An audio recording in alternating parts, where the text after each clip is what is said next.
Fala galera, esse é o MestreCast, o podcast que fala sobre o futuro da educação. Eu sou o Felipe Baldi, eu tô aqui com meu parceiro Alexandre Dubograsso. Muito prazer, pessoal. Estamos começando aí o podcast para trazer para vocês cada vez mais gente legal, contando a história da educação, os aprendizados, para você finalmente entender, quero ajudar a educação, quero mudar a educação do Brasil, o que eu posso fazer de fato, o que vai de fato influenciar, e aí a gente está trazendo os melhores profissionais da área para a gente conseguir trazer cada vez mais. Quem que a gente tem hoje aqui, Felipe? Ale, a nossa primeira convidada é uma pessoa muito especial.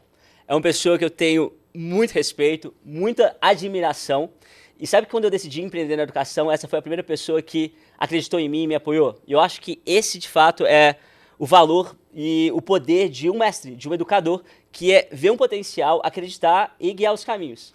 Sabe que ela foi coordenadora do Instituto Ayrton Senna por muitos anos. Nossa. Ela é diretora de conteúdo da BET Brasil, que é o maior evento de educação e tecnologia da América Latina. E ela tem duas características que, para mim, são super importantes no comportamento de uma pessoa. Ela é muito coerente e ela é muito intencional em tudo que ela faz. E isso é super importante para a educação. Com vocês, Adriana Martinelli. Obrigada Felipe, obrigada Alê pelo privilégio de estar aqui inaugurando esse podcast para educação. É um prazer enorme e eu gosto pouco de falar sobre educação. Dri, eu já quero aproveitar que você é uma pessoa que realmente é muito transparente, muito coerente, como eu falei, e muito intencional nas suas palavras, para a gente trazer agora aqui na nossa primeira pauta, qual que é a sua opinião, como que você vê esse movimento agora de proibição dos celulares nas escolas? Como que você vê esse movimento? Bom, essa pergunta, Fê, eu diria que ela me traz mais duas perguntas. Eu não consigo responder como é que eu vejo esse movimento de proibição, restrição, uso dos celulares na escola, se a gente não falar o que é que a gente imagina, qual é a função de um celular hoje em dia e também o que deve se aprender hoje em dia na escola. Porque se a gente não faz esse contexto dessas duas perguntas, fica uma análise muito superficial. Hoje em dia, se a gente for olhar, qual é a função de um celular na sua vida? O celular ele é muito mais do que originalmente ele começou, que é simplesmente para a gente falar com uma pessoa. Hoje em dia, com o celular, você tem acesso à informação de qualquer que seja, você se comunica com qualquer pessoa da forma como você quiser, áudio, vídeo, texto, você produz coisas, você cria coisas, você compra coisas, você faz muita coisa hoje em dia no celular. Então, isso é importante a gente ter claro, independente da idade de quem for usar. A gente joga também, né? A gente tem entretenimento no celular também. Mas isso é importante a gente ter esse contexto por trás para que serve um celular hoje em dia. O outro ponto é como é que a gente aprende hoje em dia. O que se aprende hoje em dia? Porque a hora que a gente traz a sua pergunta, celular na escola, a gente tem que linkar qual é a função deste aparato, desse device que a gente tem para relacionamento com a aprendizagem, porque a escola é o contexto de aprendizagem. Então, quando a gente traz o assunto de aprender hoje em dia na sala de aula, com esse mundo todo contemporâneo de acesso à informação, de comunicação, o celular ele é bem visto nesse contexto, sem dúvida nenhuma. A capacidade que a gente tem de comunicação, de acessar a informação com o celular é enorme.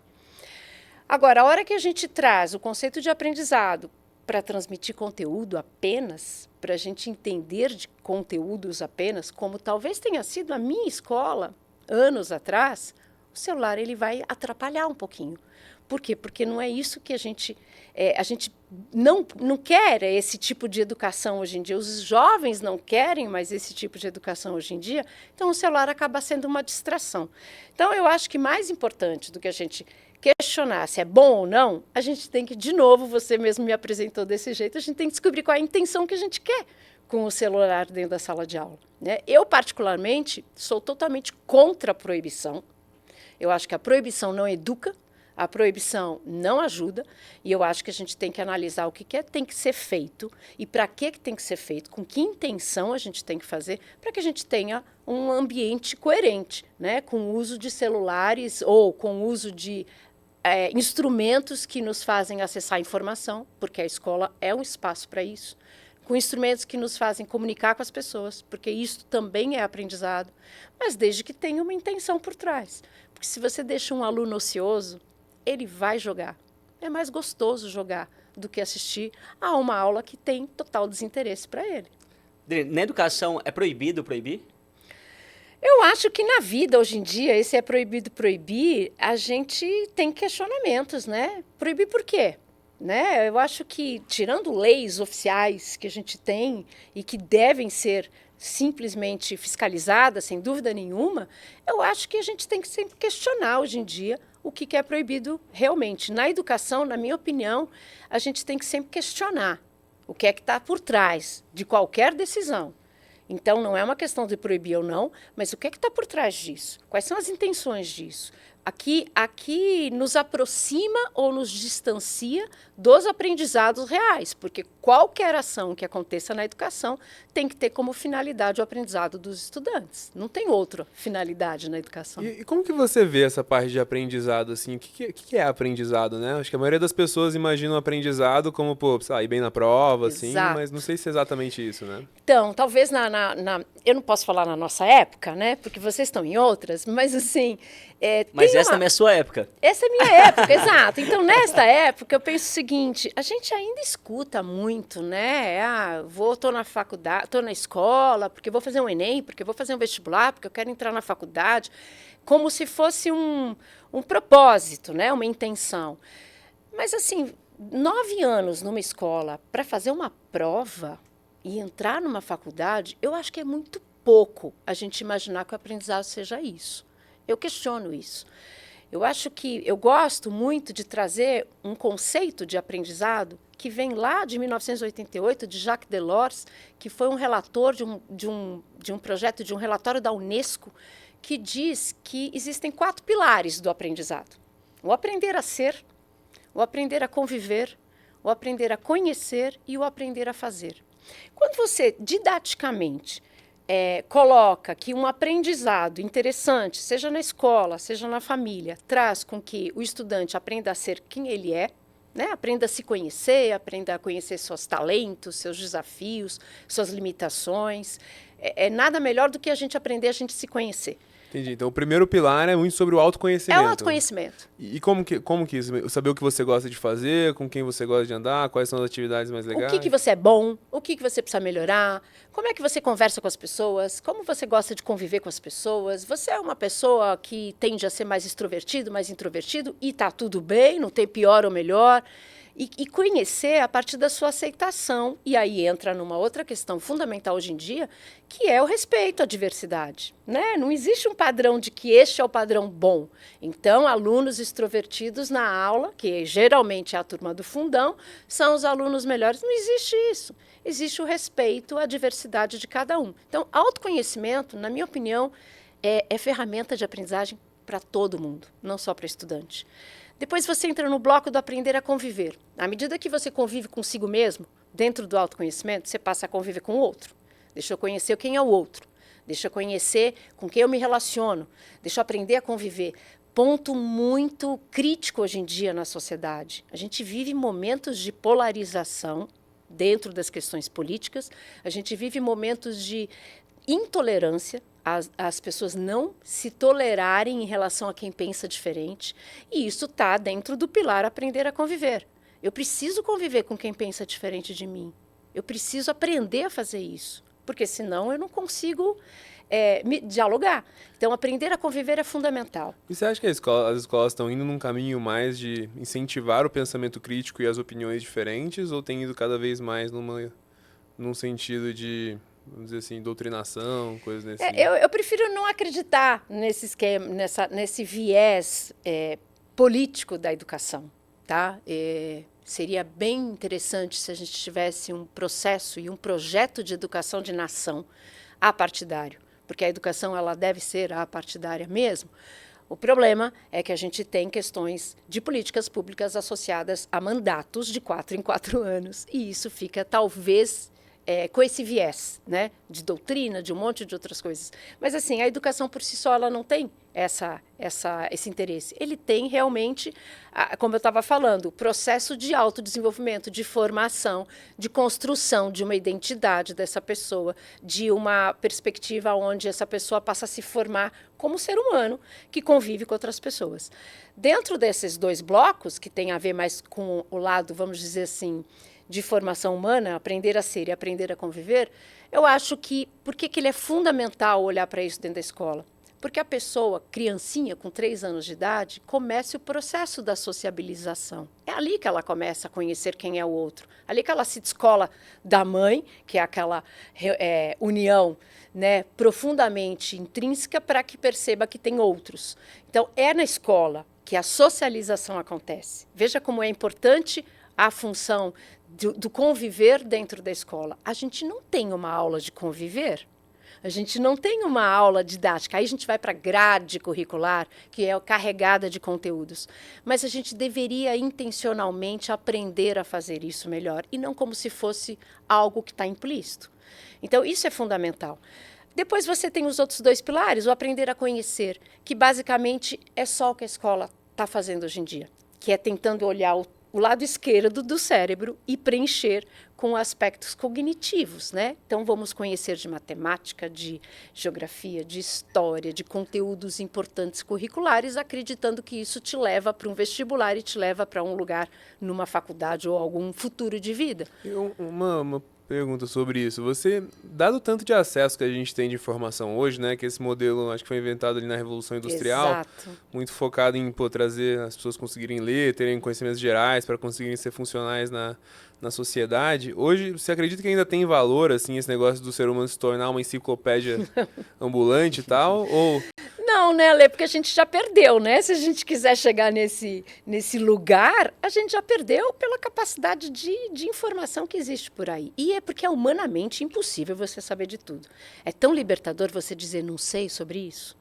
Isso é muito libertador, porque você está abrindo um espaço de aprender. Então, esse caminho de que a gente vai saber tudo, não existe. Nesse contexto, você acabou de falar muito bem, a escola deixa de ser esse papel de transmitir conteúdos que lá atrás, na era industrial, ele só estava alocado na escola. Então, a gente precisava ir para a escola para aprender isso. E agora não mais.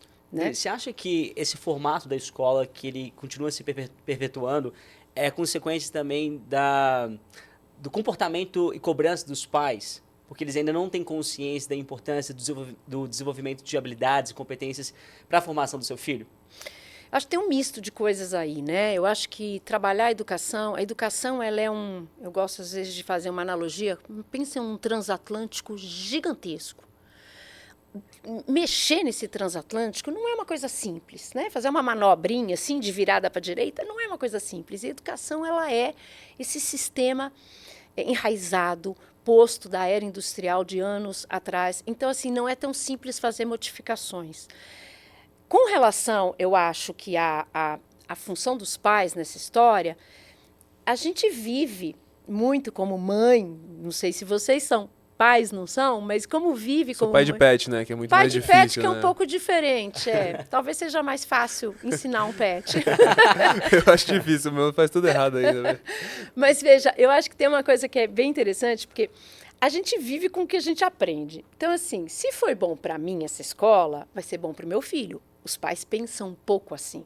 Eles só esquecem que nesse período se passaram quase 10, 15, 20 anos de geração em termos de diferença. Então, assim, uma das coisas que eu pensei na minha escola lá atrás, eu vivi um processo, bom ou ruim, eu vivi aquele processo. Eu não colocaria meus filhos na minha escola que eu estudei e não pus. Por quê? Porque eu acho que foi bom para mim por alguns aspectos. Por outro, eu acho que deixou a desejar, mesmo naquele contexto. E segundo, porque eu precisaria entender quem são meus filhos hoje em dia para descobrir que escola seria bom para eles. Se eu escolho a escola antes de conhecer meus filhos, tem um caminho errado aí. Então, eu acho que isso que é fundamental. Né? E aí, quando fala filhos, talvez cada um tenha que estar em alguma escola. Porque não existe a melhor escola. Existe aquela que é boa para o teu filho, João, para tua filha, Maria, para tua filha, porque cada um é cada um.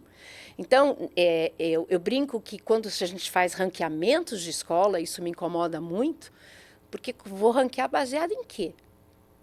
Né? Então, é como se fosse um leque de opções de propostas pedagógicas e que talvez valha a pena cada pai olhar para o conjunto de princípios e valores que tem em sua casa, o que acredita como uma proposta humana, o que acredita como uma proposta de convívio, porque os estudantes vão passar boa parte do tempo dentro daquele espaço, convivendo. Para deixar um pouco mais prático, assim, conta um pouco de como foi o seu processo com seus filhos, como que foi. O que você viu que eles tinham diferentes e aí as opções que você considerou, talvez? Meu processo como estudante, eu estudei numa escola alemã, né? Uma escola alemã onde... Porto Seguro, não? Porto Seguro, exatamente. Aonde eu vivi boa parte. Eu fui, sabe a curva de Gauss? Eu fui aluna mediana. Eu não fui nem a da ponta e nem eu estava lá na média. Mas você era aluno na frente do fundão? Eu era do fundão. Ela era popular, cara. Olha pra ela, não era bicho. popular. Olha essa articulação aqui, não, olha cara. só, é isso que eu ia falar para você. Eu não era popular. Eu tinha medo, eu não apresentava trabalhos na frente, eu tinha pavor disso. Eu era bem retraída. A escola não desenvolveu o que eu sou hoje. Eu tenho certeza disso. Eu também tenho essa certeza. Então, eu tive que, não sei como, ao longo do processo meu de desenvolvimento humano, de trabalho, correr atrás de um prejuízo onde a escola não me deu essa chance, sem dúvida nenhuma. E eu tinha medo na escola. Então, eu acho que eu tinha professores alemães que hoje, se eu olhasse, eu acho que eles deviam ter 2,5 metros. Da época que eu via divisão de ótica de criança, né, aquilo era enorme e me dava medo. Então, veja que são coisas que eu vivi que não combinam com aprendizado. Medo não é uma emoção que combine com aprendizado. Não existe ninguém que aprenda com medo, com obtenção. Mas eu vivi isso. Numa época onde escola alemã, a rigidez, a disciplina, era algo extremamente valorizado. Então, aquilo não acho que aquilo é bom. Não acho que aquilo é bom para ninguém hoje em dia. A escola se reinventou bastante, eu não sei como está agora. Por outro lado, eu também me afastei fisicamente do bairro, então outro ponto importante de escolher escola para meus filhos é alguma coisa que tenha que ser próximo. Todo dia, né? Tem que levar lá e buscar, Não né? pode, ninguém precisa ficar nesse trânsito louco, isso faz parte, né? E acho que tem uma coisa que me atrai muito, que é, se teu filho está feliz, tem amigos e vai bem para a escola, esse é um indicador muito positivo hoje em dia. Porque, volto a falar, socialização é uma habilidade, uma competência que é muito desenvolvida na escola. Ponto de atenção é quando você começa a ter uma criança, um estudante, um filho, que não quero ir para a escola hoje, não estou legal, tem alguma coisa acontecendo. E aí há infinidade de casos de bullying e de todas as outras coisas que estão, infelizmente, acontecendo na escola. Esse é um caso de atenção. Então, a hora que você tem uma criança bem, tranquila, em paz na escola, com relação a amizades, com relação à sociabilização e com relação, sem dúvida nenhuma, ao dia a dia dela, à rotina dela. Eu não estou falando de notas. Eu estou falando como é que você está em relação à tua rotina. Está tranquilo? É uma coisa que vai reclamar. Claro que vai reclamar da escola. Mas se isso está bem, está indo bem, sabe? É um indicador de o ambiente está favorável. Cara, você tocou nesse ponto justamente que é a criança querer ir para a escola e tal. Uma das principais métricas do governo é taxa de evasão de escola, assim, né? Você já viu alguma solução que é interessante para conseguir ajudar a galera a querer ir mais para a escola, gostar de ir mais para a escola? Como que você vê esse problema? Então, não é simples assim, né? Mas é o que a gente escuta, né? A escola está descompassada com a vida dessa geração. Não só em relação a recursos e usos, mas, enfim, a capacidade de atratividade, de engajamento, de olhar para uma questão da aprendizagem em si. Se a gente for, hoje em dia, talvez numa grande maioria de escola, a gente vai ver o modelo de aula que a gente assistiu. Ainda está posto lá isso. Parte do processo de celulares na sala de aula, o que também não vai resolver, é porque à medida que você tira essa distração, digamos, dos jovens, o professor, ingenuamente, pode achar que ele pode continuar dando a aula dele que ele estava dando antes. Mas isso não vai colar. O aluno não é porque ele não está com o celular na mão que ele vai ficar interessado. Ele vai ficar puto, né? Exatamente. Então, não vai resolver coisas que a gente já está começando a ver que não está acontecendo. Então, quando você vê como é que a gente reorganiza essa escola para atrair o jovem, é um processo, vamos dizer assim, que demanda muita escuta ao jovem. sabe? De muito entendimento de quem é esse jovem hoje em dia, porque era diferente dos jovens que nós fomos naquela época, onde a gente não tinha o nível de distração que tem hoje. O máximo que a gente podia fazer era um aviãozinho de papel e jogar ali no amigo. Mas eu não tinha celular, eu não tinha nada disso à minha disposição para eu sair daquela aula que talvez eu considerasse chata, e que esses alunos estão considerando chata também agora. Odri, eu imagino que as pessoas que estão vendo a gente aqui agora falam assim, nossa, tá falando bonito aqui, mas a vida real é um pouco diferente. Você consegue trazer alguma história, algum exemplo que aconteceu com o seu filho, que você como mãe teve que ter um comportamento diferente porque teve aquele lado do seu educador que falou, eu preciso agir dessa forma?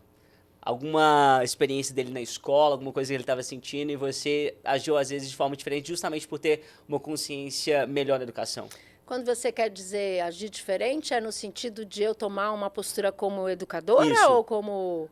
Mais como alguma- educador do que naturalmente você se Olha, montaria como mãe. Eu tenho meu filho, eu tenho 2 meninos, um de 21, que está se formando esse ano já em administração, e tenho o Felipe, seu xará, de 19, que entrou agora em educação física, 1º ano de faculdade. E o Felipe diagnosticou o espectro TEA há 1 ano e meio atrás, 2 anos atrás.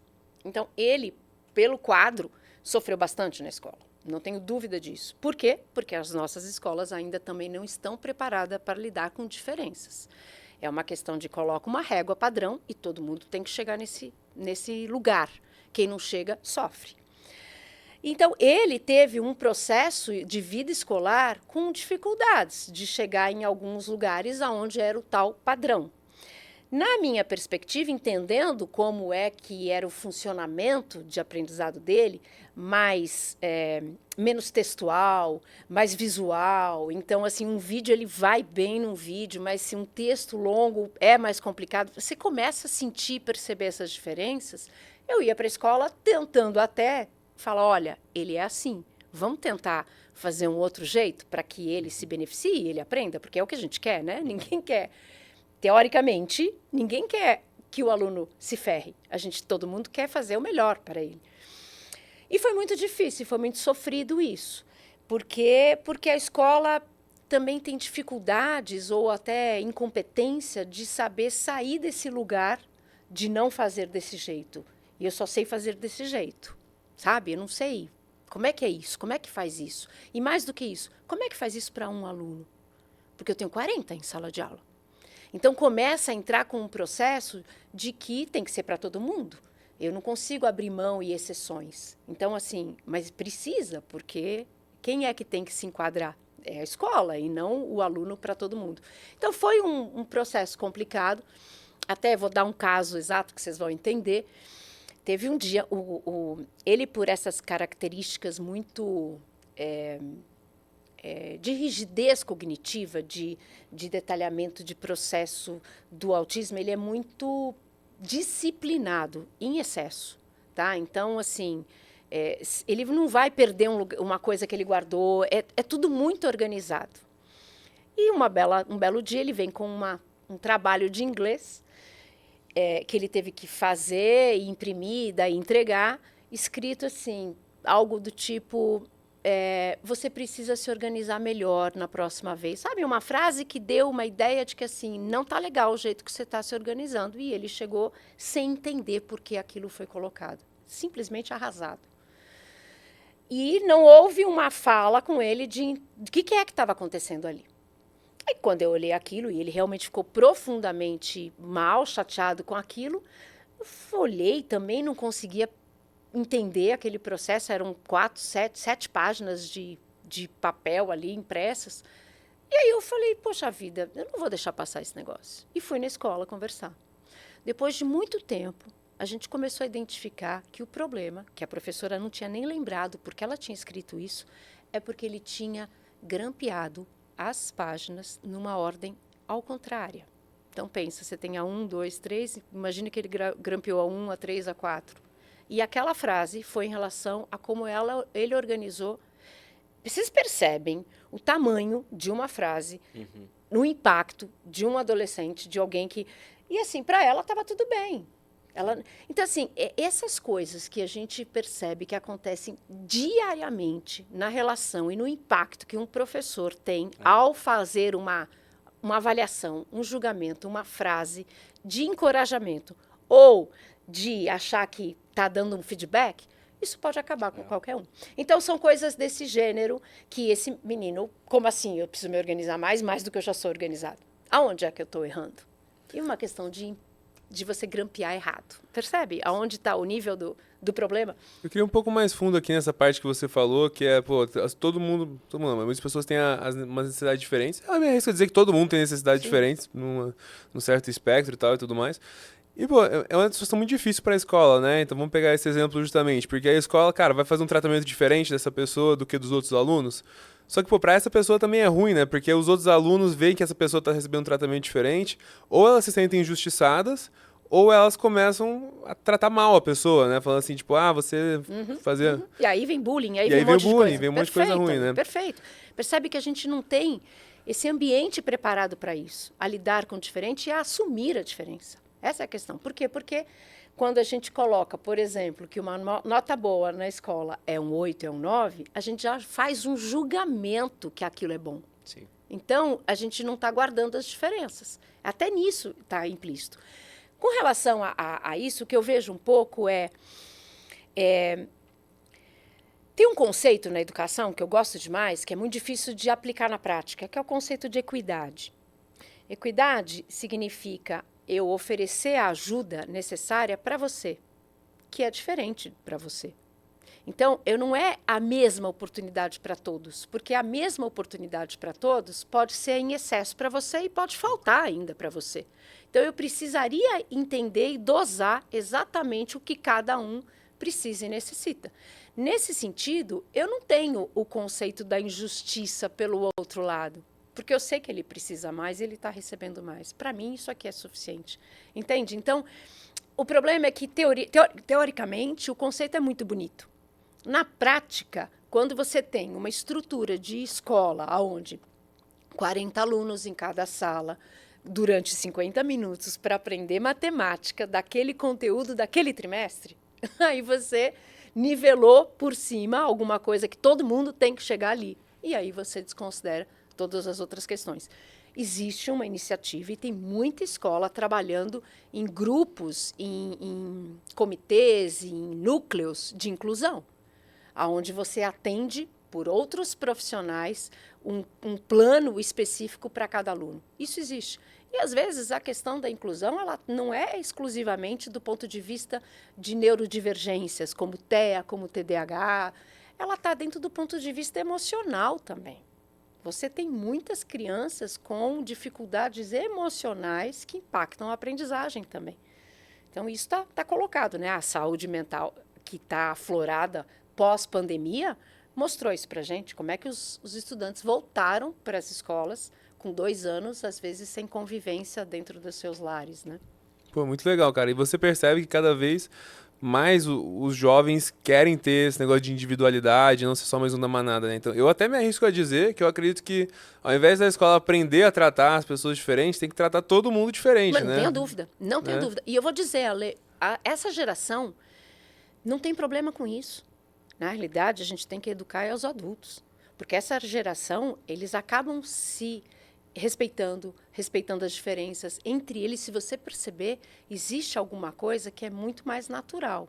É conforme vai crescendo que vai enraizando os preconceitos, os julgamentos e principalmente vindo, às vezes, de família, o que é pior. Mas os jovens, eles querem e eles a abraçam e eles não estão nem aí com isso, em questões de raça, de gênero, isso está muito posto, sem dúvida nenhuma. No meu outro podcast, eu sempre entrevisto assim, os empreendedores. A escola que eles mais vêm é daquele Bandeirantes lá, né? Sim. E o Bandeirantes ele é uma escola que ele faz muito esse incentivo de, cara, sei lá, sala A, de pô, muita competitividade entre os alunos e tudo mais. E eu vejo que tem muitos pais, assim, especialmente os que se dão bem nesses modelos mais competitivos, que veem isso como sucesso, mas o lado ruim da parte mais competitiva é que todo mundo que perde fica assim, pô, acho que eu sou ruim, né? Exclui, né? É. A competitividade, ela já é do ser humano, né? Não precisa reforçar uma coisa que já é nata do ser humano. O ser humano é competitivo, naturalmente, às vezes até consigo mesmo. Então, para que a gente vai reforçar alguma coisa nesse sentido? Existe uma tendência de trabalhar muito mais na cooperação do que na competitividade. Todo mundo ganha. Se a gente ganhar, né? Todo mundo ganha. E nessa perspectiva é muito complicado porque você exclui, né? Ele se deu bem. Os rankings são isso. O primeiro da medicina, o primeiro da engenharia do ITA, o primeiro do... Mas e o segundo, o terceiro, o quarto e o quinto? E os outros? E quem não entrou? E quem está querendo fazer um curso técnico? E quem está querendo empreender? Percebe que o nosso funil, a educação, quando ela se reflete num funil, ela é péssima. Sim. Porque ela tem que chegar em poucos ali, né? Entra todo mundo lá na educação infantil e vai saindo. E vai saindo mesmo. Que meio que parte de uma premissa de que, assim, tipo, a maioria das pessoas não serve pra nada e tem algumas poucas que são boas e a gente tem que selecionar elas, né? Enquanto que... acredito que reflete o topo da pirâmide social do país, né? A pirâmide social do país é isso. Isso acontecia também na minha casa. Então, eu era o cara lá que tirava notas boas, chegava medalha de ouro em Olimpíada de Matemática. E meu irmão era o cara do fundão, tomava recuperação. Os professores, uma vez, chegaram e falaram, não, Felipe, você tem que dar um jeito no seu irmão, é péssimo. Tipo assim, e muitas vezes meu irmão ficava muito exposto. E meus pais, muitas vezes, achavam que ele não ia dar em nada. E hoje meu irmão está super bem, tinha habilidades que eu aprendo muito com ele, ele é super comunicativo, um baita líder. E muitas vezes a escola e muitas vezes os pais não valorizam essas habilidades. Não. Esse é o seu irmão estourado do TikTok, não? Esse é o outro, ele é o professor de educação física. Que doido. Ele dá aula, hoje ele é professor de educação física e ensina outros professores de educação física. A se posicionar no digital, tem professores, é um cara que tem muita coragem, coisas que eu fui aprendendo com ele também. Então, assim, putz, quanto que eu fui aprendendo com ele, acho que algumas coisas também, essa questão de ser muito determinado, muito focado, ele foi aprendendo comigo. Então, eu fui vendo que essa troca, putz, o que eu posso aprender com ele, o que ele pode aprender comigo? E no fim do dia, assim, a escola deveria estimular mais isso, porque o ranking, como você falou, ele é muito incompleto. Ele está olhando só algumas habilidades lá de uma prova padrão, não está olhando na formação integral do ser humano. E além do que, o ranking ou qualquer outro caminho que leve para faculdades, ele é muito, vamos dizer assim, restrito, né? Porque eu vou dizer assim, o que é bom hoje em dia? O que é se dar bem hoje em dia? E aí, depoimento aqui para pai e mãe, né? Meu Deus do céu, não façam uma coisa ruim com seus filhos, sabe? Tipo, tem que ser engenheiro ou médico. Tem que ser o que ele quer ser. Isso é difícil também dos pais peitarem isso, porque quando você fala da educação física, talvez numa época atrás, quem era o filho que queria fazer artes cênicas e que o pai falou, isso não dá dinheiro? Quem é o filho que queria fazer, sei lá, teatro e coisas do tipo, né? Então, a gente vive também esse preconceito, ainda hoje, muito forte, sem dúvida nenhuma. Então, eu preciso fazer alguma coisa que dê dinheiro, eu preciso fazer alguma coisa que seja socialmente bem aceito. E isso está posto num discurso ainda implícito. Não adianta a gente falar não está, porque a gente faz coisas para estar. Mas vamos assumir que a gente precisa ajudar nossos filhos a conhecerem o que eles são, quem eles são, o que eles gostam.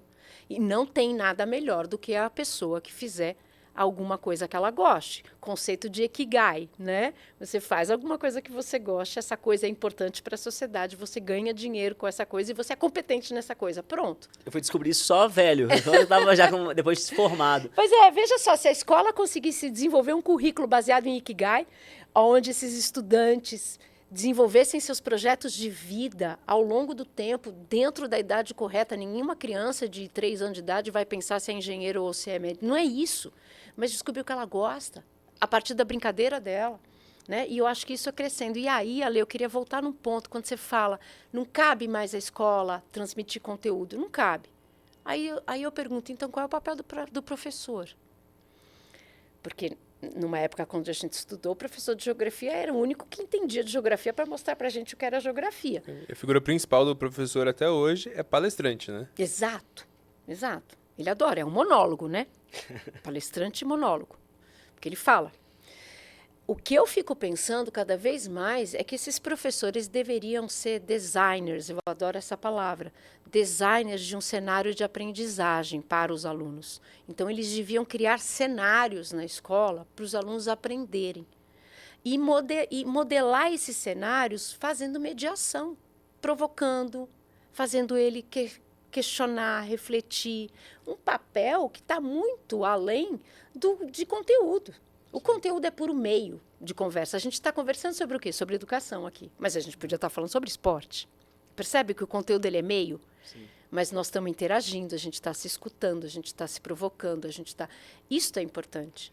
Com qualquer conteúdo a gente consegue fazer isso. Porque a escola fala muito de aprendizado significativo. E para ser significativo tem que deixar marcas, tem que trazer valor para a pessoa. E quando eu lembro da escola, eu não lembro de eu ficar copiando no quadro, porque isso acontecia muitas vezes. Eu lembro da gincana, eu lembro do teatro que eu fazia, eu lembro de quando eu ia fazer, né, um teatro, uma discussão. Eu lembro dessas experiências que realmente trouxeram marcas para mim. Emoção. Fala sobre isso um pouco. Não existe aprendizado que não impacte a emoção. A gente aprende com emoção. Qualquer aprendizado que aconteça sem emoção é um treinamento técnico que você vai aprender, vai decorar, depois você esquece. Então, basicamente, hoje em dia, todo o processo nosso de mecanismos de controle e de verificação de aprendizado por prova é uma mera métrica de você ver o quanto que você conseguiu decorar e consumir aquele conteúdo para jogar naquela hora da prova. Quem é que lembra das provas que a gente fez lá atrás e que a gente talvez tenha tirado notas ótimas? Você acha que tem um pouco de incompetência, às vezes, dos professores não saberem isso? Ou de eles também na faculdade, eles não são formados para dar nesse formato de aula? Eu acho que não. Acho que nós temos um ciclo, com certeza, aí, que eu não diria, eu não gosto de falar, e aqui sim, se eu falar, eu vou ser cancelada. Não é uma questão de incompetência. Né? Não acho que seja isso. Acho que é uma questão de transformação, de organização, de como é que hoje em dia a gente questiona o papel da escola, o aprendizado, a realidade, tudo isso. E aí eu volto ao transatlântico. Isso não vira da noite para o dia. A formação dos professores, sim, está deficitária.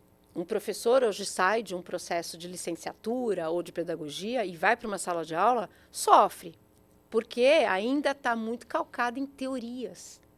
Em aprendizagem pelas teorias, pelos conceitos teóricos. E a prática do que está acontecendo na sala de aula está distante desta formação inicial. Então, acho que isso é uma questão que está posta. Tem várias legislações aí, tem várias coisas querendo mudar isso, trazer o estágio para mais cedo, onde o estudante de licenciatura de pedagogia possa estagiar mais cedo, e uma importância desse estágio, realmente, porque é a parte prática, onde ele vai aprender na prática a ser professor. Então, acho que tem coisas que estão aí nesse crescente de mudança. Cara, se eu fosse falar aí, mano, para subir uma legislação, tem que sair uma legislação que proíbe o professor que você comentou, que é o que fica escrevendo no quadro e faz você copiar o quadro, cara. Esse é o que eu não consigo acreditar. Mas aí, existe. Ale, olha só que coisa interessante, ele faz você copiar o quadro. Aí vem o celular e o aluno fala, bom, agora eu tiro a foto, eu não preciso copiar. Você percebe aonde está a coisa? Quer dizer, se o objetivo é ter aquilo registrado, que bom que tem o celular, porque hoje em dia ele pega a foto, eu não preciso ficar copiando. Mas a questão é que está errado lá atrás. Não tem que ter isso. O celular facilita a vida de muita coisa? Facilita. Mas não é para isso que serve também dentro da escola, entende? Então, assim, se um professor hoje em dia não promove momentos explícitos de interação com seus alunos, tem algo errado. Porque a gente aprende na interação. Eu queria que você desse um exemplo. Você falou que o professor tinha esse papel mais de design, de montar a sala de aula, assim. Como que isso se manifesta mais na realidade? Eu acho que é um pouco isso. Por exemplo, tem características que o jovem gosta, que é o jovem adora um desafio. Né? Aí está aí o Felipe, que não me deixa mentir, que tem todo um trabalho em cima de game, de desafio. O jovem ou a criança aprende com desafio. Ela gosta de ser instigada. Então, um ponto é, professor, dentro de uma aula que você vai organizar, qual é o nível de desafio que você está fazendo para esses seus alunos? E esse é um ponto que você começa a ter transformação no desenho. Que tipo de desafio é esse? Que tipo de interação que a gente vai ter com os estudantes para isso? Qual vai ser a saída, digamos assim? Nós vamos fazer esse tipo de aula para quê? Para ter o quê de saída? A intencionalidade. Então, eu acho que são mecanismos de criação de uma aula que são diferentes daquele processo de eu tenho que ensinar a Revolução Francesa, vou falar sobre isso, vai ter 10 slides sobre isso e depois eu faço perguntas. Percebe? Esse modelo de aula muito pautado em transmitir conteúdos, ele está fora. Ele está totalmente fora. Então, eu preciso entender como é que... Primeiro, o que eu quero desenvolver nesses estudantes.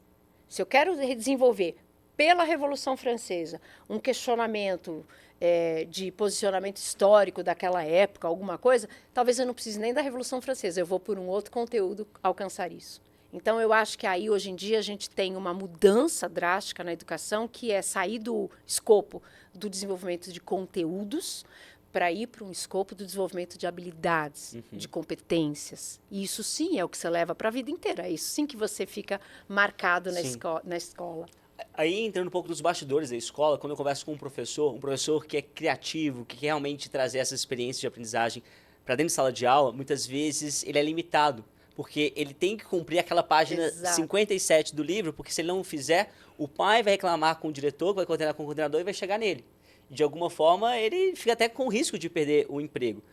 Como que isso se dá? Assim, tem uma solução para isso? Porque eu realmente fico sentindo com o professor. Sabe aquela história do ovo ou da galinha, né? Então, assim, mas se tem que fazer isso, então eu não posso fazer nada novo, eu tenho que fazer isso, eu tenho que entregar, Então, assim, tem um processo que está tão enraizado que acaba surgindo esses momentos de achar que eles são limitantes para qualquer mudança.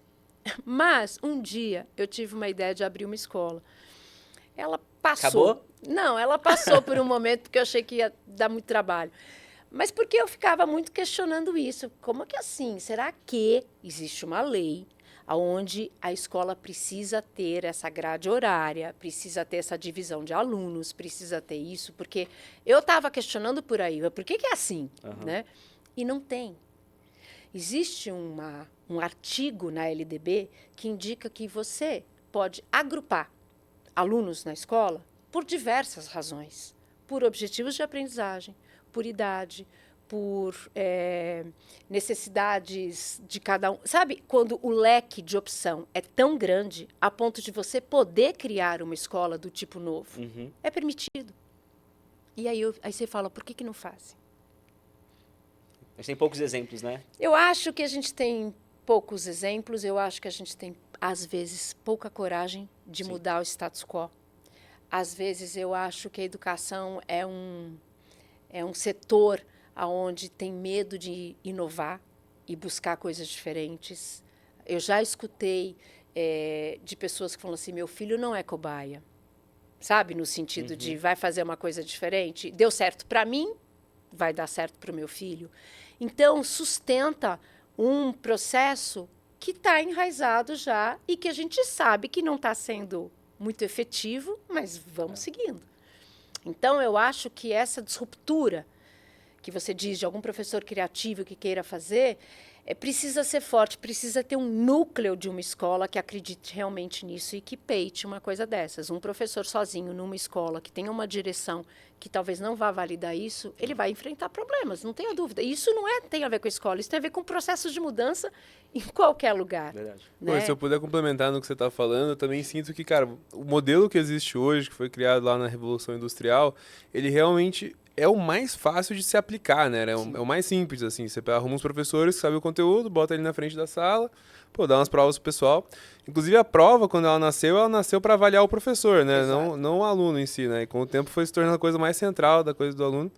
Mas eu acho que um dos principais desafios é o tanto de... Bem, o que você falou, né? Falta prova de um modelo que já funciona e que traz resultados bons em prova ou em todos os outros 3 pilares que você descreveu.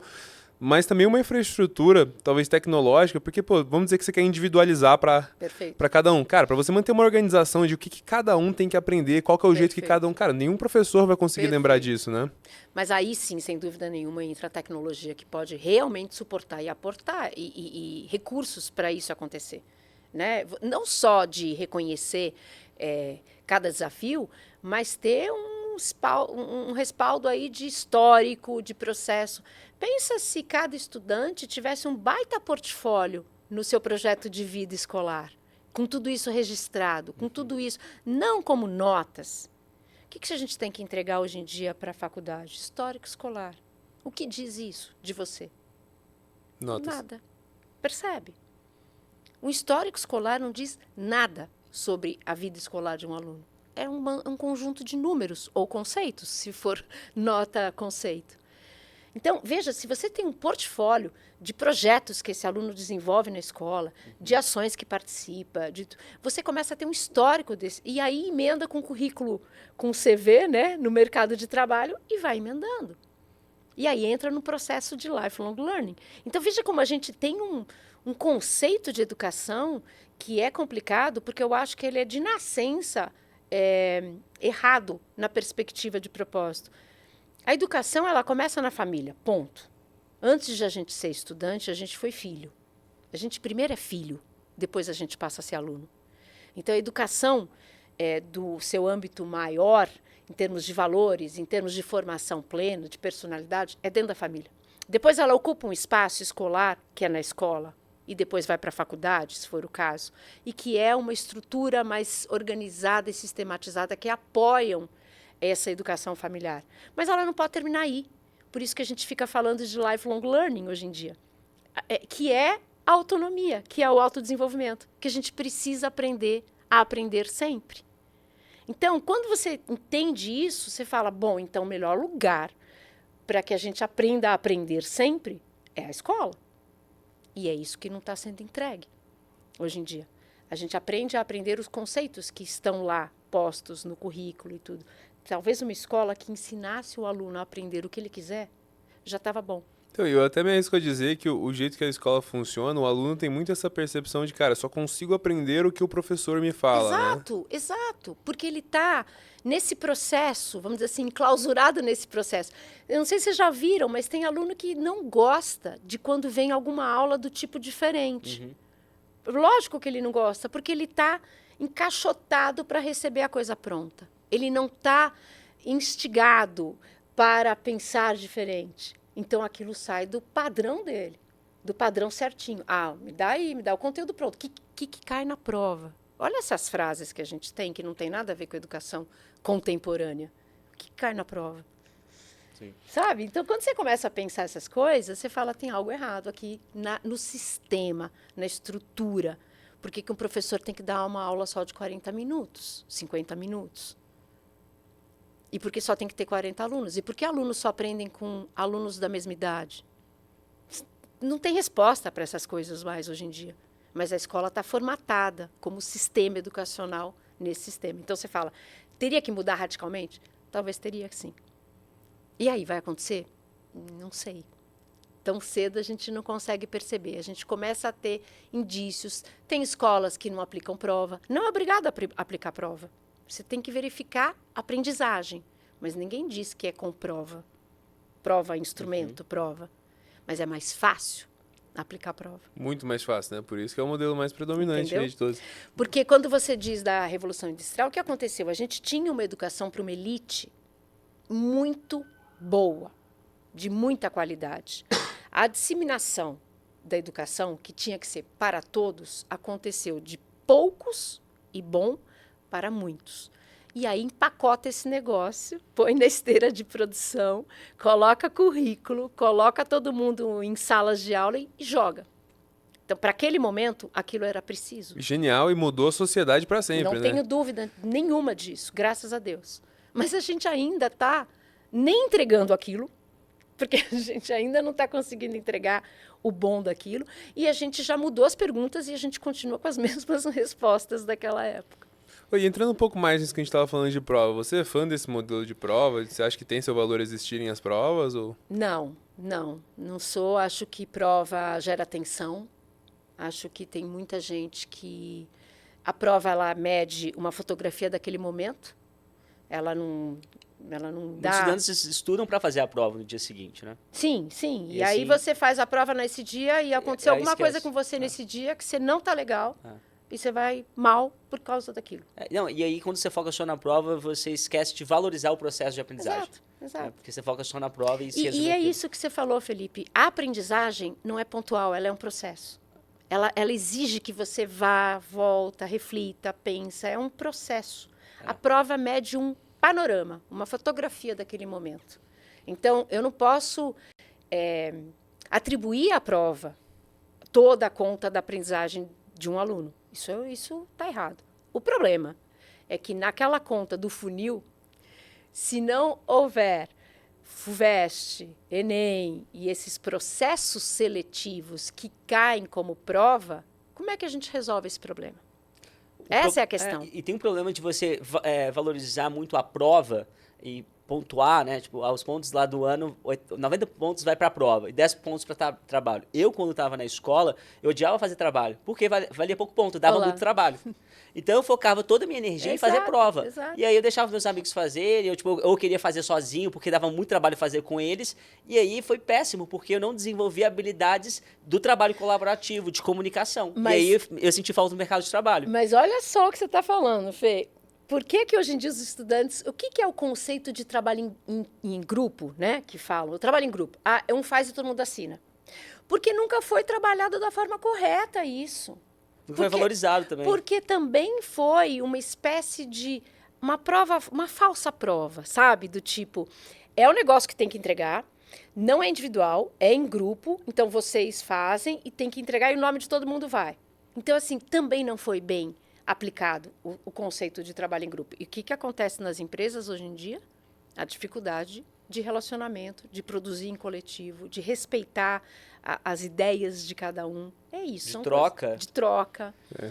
Fazer meu trabalho é fácil lá, mas agora eu tenho que trabalhar com mais 5 pessoas de áreas diferentes, as pessoas têm muita dificuldade. Só que na escola isso poderia acontecer, e acontece. Só que, assim, entende? Você tem que fazer de um outro tipo, de um outro jeito. O que você precisa pegar disso não é uma nota. Você tem que olhar o processo. Então, é um modelo de agir totalmente diferente. Então, não dá para a gente mudar a estrutura e continuar com a mesma intenção. Não dá. Cara, eu estudei numa escola que chama 42, que é uma escola que já conhece 42? Pronto. E eu acho o modelo deles fenomenal, assim, no sentido, cara, não tem a prova e é só projetos, né, de fato. Não, e ele busca uma coisa que é bem radical nesse aspecto, que é a autonomia. Exato. Que é exatamente o que a gente estava falando, né? Ao invés do professor sempre te dar tudo mastigadinho, eles fazem questão de te dar a especificação do projeto toda errada, inclusive. Com tudo mal feito. Porque quando você vai trabalhar como programador na vida real, o gerente, ele não sabe nada de programação, ele te dá as especificações tudo errado. Você vai ter que aprender a fazer. E você tem que entregar bem, senão a culpa é sua ainda, né? Mas aí, Ale, olha que coisa interessante. Essa história do mastigadinho, sem frases que são metáforas e conhecidas de escola, que a gente ri, e diz muito por trás. Sabe aquela coisa? Posso fazer a lápis? Gente, isso não cabe, né?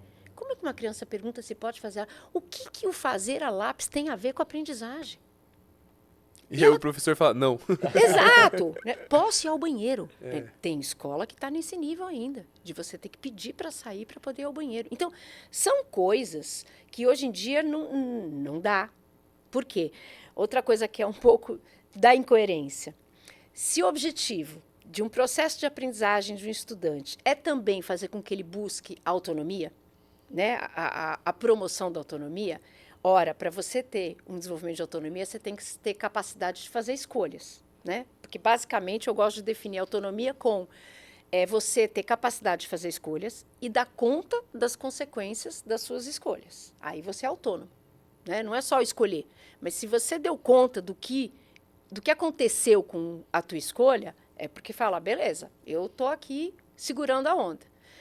Se o processo da escola, todinho, 9 anos, o aluno não tem que escolher nada, porque escolhem para ele, onde ele vai aprender a escolher?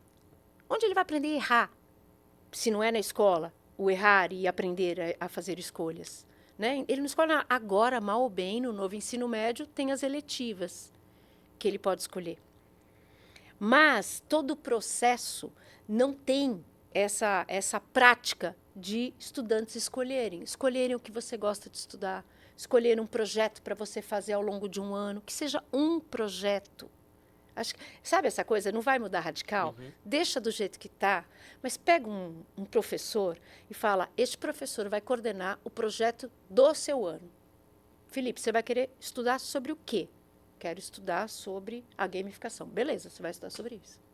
Porque aí você começa a fazer com que tenha escolha do aluno e tenha capacidade de ser significativo, porque você escolheu. A gente não escolhe os conteúdos que a gente quer aprender na escola. Eu fico pensando assim na escola, porque acho que a gente tem muita mentalidade aqui de empreendedor. Se não dá pra fazer uma coisa gigante, cara, começa pequeno, faz alguma coisinha. Porque muitos professores dizem, mas é muito difícil fazer. O que você consegue fazer dentro da liberdade e autonomia que você tem? Consegue fazer uma coisinha? Às vezes você não vai conseguir fazer isso toda a aula, mas talvez 5 no ano já tá um ótimo começo. E às vezes as mudanças não precisam ser radicais. Sabe? Se você, eu brinco com alguns professores, falo assim, entra na sala de aula, em vez de começar a encher o quadro negro ou a lousa branca de conteúdo, pergunta para os alunos o que eles acham de um tema. Comece escutando eles e não falando. Legal. Sabe? Às vezes é mínima a mudança. E tem que ser mínima, porque se você muda no radical, os alunos também eles perdem a referência, porque eles estão querendo a coisa mastigada. Eu invento umas modas, os alunos não gostam. Claro que eles não gostam, porque a gente acostumou. Eles estão num patamar ali de entrega que eles não vão querer outro. Mas vai mudando, vai testando, vai fazendo coisas diferentes. Aí envolve uma atitude de professor que é experimente coisas novas. E esse é um lugar que o empreendedor gosta e está nadando de braçada, mas o professor nem tanto. A natural da educação, um pouco da dificuldade de correr risco e experimentar coisas novas. Porque senão ela já estava diferente, né? Se a gente tivesse essa característica que tem muito no empreendedor dentro de professores, eu tenho certeza que a educação já estava diferente. E, assim, você vai ver os países que têm a melhor educação do mundo, assim, né? De acordo com as pesquisas e tudo mais, vai ter Finlândia, Suécia, Dinamarca e tudo mais. E você vai ver o jeito que eles fizeram para conseguir ter esses grandes resultados é muito sobre, cara, ter professores mais capacitados e ter menos alunos por professor, né? Só que, pô, essa é uma solução que funciona total nesses países que tem pouca gente, né? Então, chega num país assim, sei lá, tipo a Nigéria, onde a idade mediana do país é 18 anos, é impossível você treinar gente o bastante, porque nem existe gente o bastante para ocupar essas posições, assim. Como que você vê, pô, sei lá, de fato conseguir melhorar a educação mesmo não tendo tantos recursos, assim, nos países como o Brasil? Mas então, olha, a hora que você compara uma Finlândia com o Brasil, que é um continente, né? Aí você perde. Né? Mas, assim, quantas Finlândias tem dentro do Brasil? Né? A hora que você vai ali para uma unidade menor de rede pública, que é uma unidade municipal, você tem um número de escolas ali, onde você talvez tenha a realidade de uma Finlândia naquela rede municipal. Entende? Então, eu acho que, de novo, é começar a olhar para o que você tem. E não fazer esses deparas. Eu tenho um pouco de bronca de brasileiro que olha para a realidade externa e faz só o depara. Lá não dá porque é isso. Não. Quais são as características que acontecem lá que daria para trazer para cá? Ali uma delas, fortíssima, é o preparo dos professores. Existe muito desenvolvimento de professores ali forte, principalmente na autonomia. Ali a base das relações na Finlândia é a confiança. Então, eu confio em você, vai e faz. É diferente de eu controlo você. Então, isso também é uma questão de mudança aqui, né? Então, quanto que as redes municipais ou as redes de escola particular estão confiando nos professores, nos diretores, para que eles vão fazer realmente um trabalho legal? Porque processos de controle, a prova é um processo de controle. Né? Então, assim, se você está baseado no teu processo de educação em controle, é um caminho. Mas se eu estou baseado em confiança, vai que eu acredito no que você vai fazer e eu estou aqui para te ajudar, é diferente. Então, a Finlândia se apoia na confiança. A Finlândia se apoia num ajuda o outro. É claro isso. Não é à toa que eles têm os dados que eles têm. É menor, mas você tem unidades menores a qualquer momento aqui. Dentro de uma mesma escola você pode ter isso. Cada turma é uma unidade. Então, eu acho que tem um pouco de fazer esse exercício de identificar características interessantes e fazer a adaptação e a leitura delas para a realidade do Brasil. Mas é possível, sem dúvida nenhuma. Cara, eu vejo nesse cenário de tendo menos alunos por professor e tal e tudo mais, que eles conseguem fazer algo que é muito poderoso, que acaba não acontecendo aqui no Brasil, que é o professor, ele se vê muito com essa figura do palestrante, mas falta uma figura de fato para ter um acompanhamento com cada aluno, né? Então, o aluno sentir que ele não é só mais um ali na multidão Exato. e que tem alguém que de fato acredita nele, nos objetivos dele, e tá empurrando no caminho, né? Eu terminei o mestrado agora, recente, em psicologia organizacional. Desculpa, eu devia te chamar de mestre Adriana no começo. Não. Tá aqui a Messi Cash. Não. Mas por que eu fui buscar esse estudo, né? Essa área de conhecimento? A psicologia organizacional, ela vem da empresa, né? Ela vem do RH, ela vem do mundo corporativo, onde entende que uma organização tem um conjunto de pessoas que operam e que o impacto do relação dessas pessoas, do clima dessas pessoas, impacta na produtividade, na entrega, enfim. Por isso, a psicologia organizacional, como é que essas questões estão postas. E eu fui buscar isso porque eu acredito que a escola também é uma organização. E também isso deve impactar profundamente. Aí, quando você vê que você tem uma hierarquia na escola, direção, coordenadores, professores, estudantes lá embaixo, família lá fora, porque às vezes não opera nessa organização, isso está um pouco desconexo, né? E aí a importância de resgatar esses conceitos da psicologia organizacional para isso. E um dos cases que eu estudei no mestrado é de uma escola aqui de São Paulo, que tem a estrutura normal, do jeito que toda escola tem, com as disciplinas, com tudo isso, mas cada aluno dessa escola tem um tutor dentro da escola. E este tutor, ele tem a função de ajudar esse aluno no projeto de vida dele, nas questões que ele tem. E isso vai se encadeando com reuniões, vai se encadeando com um plano de ação, que dependendo da idade, esse plano é conversado com a família, junto. Então, é um plano de ação do estudante, mas a escola e a família estão acompanhando isso. Então, você percebe que é um outro olhar, que é um pouco nesse sentido de é um estudante, mas tem alguém aqui que te suporta numa formação mais holística, mais plena, mais completa. Então, são essas coisas que você começa a identificar como não é uma ruptura tão grande do sistema tradicional, mas é um efeito que dá um impacto enorme, principalmente na relação família-escola. Só da criança sentir que, cara, existe alguém que tá me ajudando. Cuidando dela. Então, a escola deixa de ser aquele inimigo, né? Exato. O maldito lugar que eu tenho que ir, que eu não posso ficar jogando videogame em casa Exato. durante as manhãs, pro lugar que eu vou para eles me ajudarem a atingir os meus Exato. objetivos, né? E nessa escola começa também, num degrau acima, os professores terem tutores. E começarem a também se apoiar nesse processo formativo.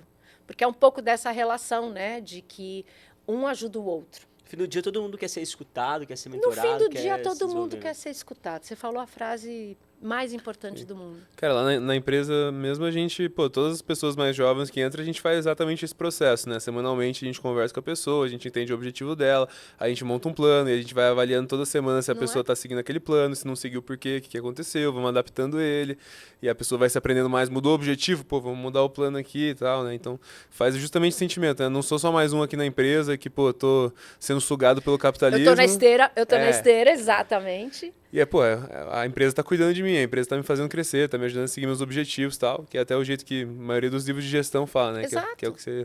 E aí, você pensa cada estudante ter um plano anual na sua escola. Não importa que ele está no 5º ano, 6º ano, mas ele tem um plano anual que ele vai desenvolver naquele ano, que é único daquele ano. Entende? É tão simples isso. E aí vai criando um portfólio desses estudantes. Rodrigo, a gente está falando aqui, né, de professores também que muitas vezes não são valorizados. E eu queria saber como que a ABET Brasil, que é um evento que você organiza, traz os melhores palestrantes.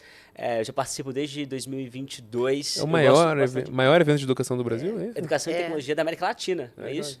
E eu queria saber por que os professores e educadores deveriam participar da ABET no ano que vem, se já tem data já. Já. A ABET, ela é um conjunto de evento global. Ela só existe 3 no mundo. Londres é o maior deles, que acontece sempre em janeiro. Brasil, que é o, vamos dizer assim, maior da América Latina, que acontece em São Paulo. O ano que vem vai ser de 28 de abril a 1º de maio. Então, no feriado do Dia do Trabalho, a gente vai estar ali trabalhando pela educação. Se você está assistindo, já garante aí. Já dá para comprar?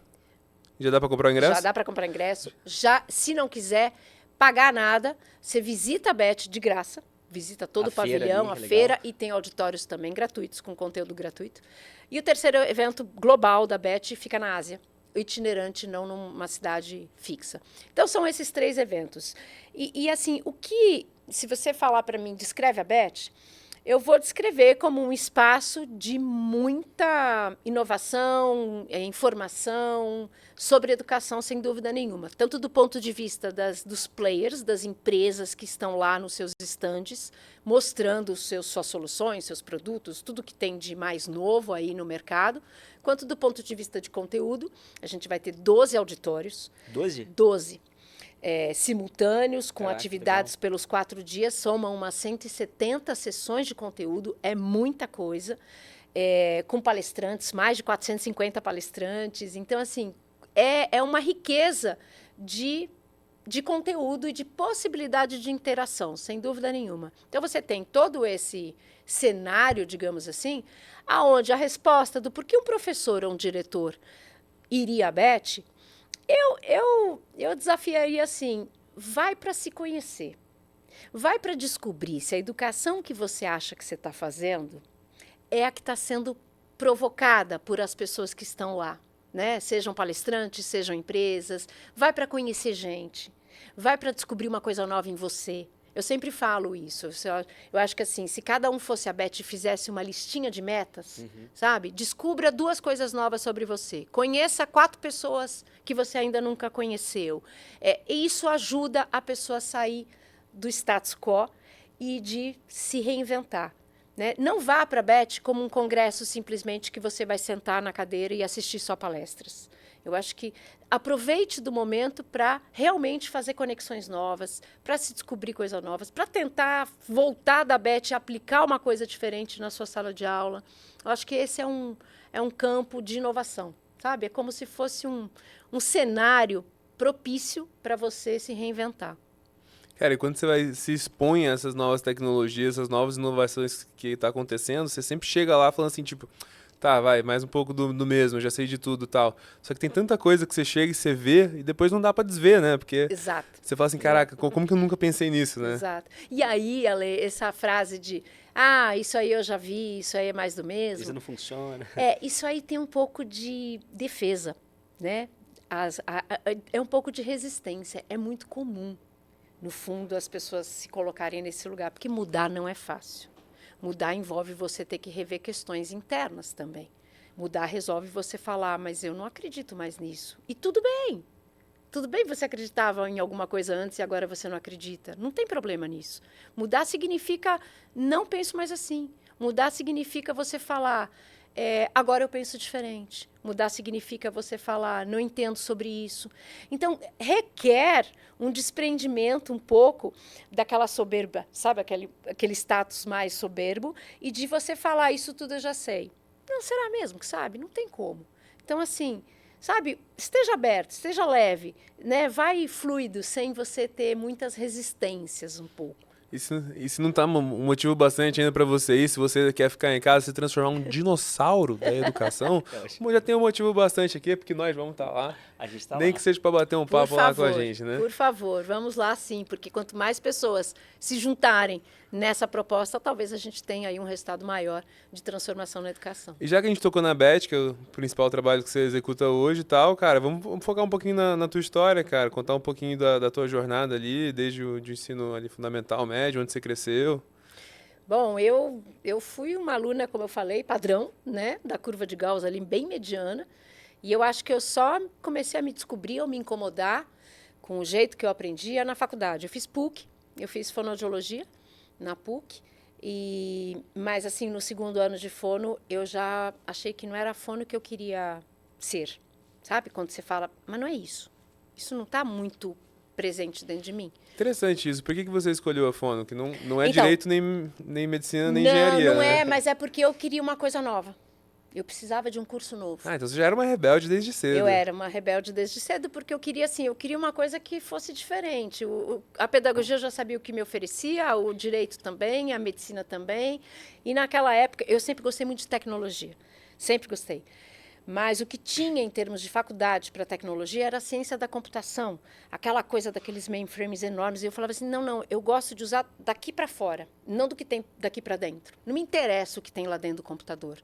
Eu gostava da capacidade que aquilo tinha. Eu me relacionava com as pessoas no videotexto, no DOS, na época de a gente... E eu achava o máximo aquilo, né? Não estava longe de ser alguma coisa do tipo...